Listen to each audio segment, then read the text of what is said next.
I remember when I was at Cornell University, I would write poems that had to deal with my Native ancestry. And people kind of looked at me strangely at the time. There was no Native Studies department at Cornell or virtually anywhere in the country at that time between 60 and 65. And even though there were people in reservation communities not far away, they were totally unknown to the university campus.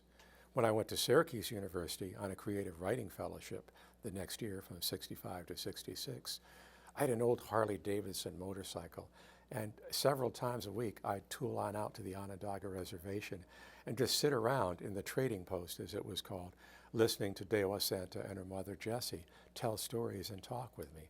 And I would just go out there feeling like I was going home, even though it wasn't my home. I felt this tremendous connection that was lacking in the university community. I began writing short stories. And again, interestingly enough, a lot of them had Native American characters in them.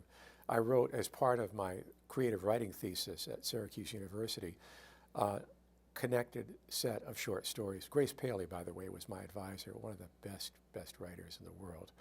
And it was dealing with a character who was part Native and another character who was Native who went to Vietnam. And the one young man was resistant to going to war, and the other young man had experienced it. And I remember in front of my thesis committee getting in an argument with him because at one point I had my character who was in Vietnam experiencing a massacre, experiencing the murder of children. And I remember the thesis committee saying, "Oh no, Americans would never do anything like that." This was in 1966, and I had actually been talking with people I got to know who had come back from Vietnam and experienced those very things.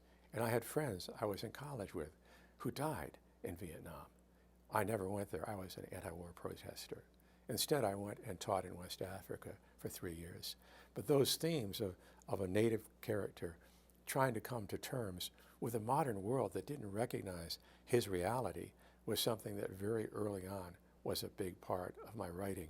I remember a poem I had published that I joke with Sherman Alexie about having this title first. It was called Notes of a Part-Time Indian. And it goes, sometimes I tell people I'm half Indian. A woman from Oklahoma said, "But Indians are so dirty." When people ask me which half, and I point at the sun, no one understands.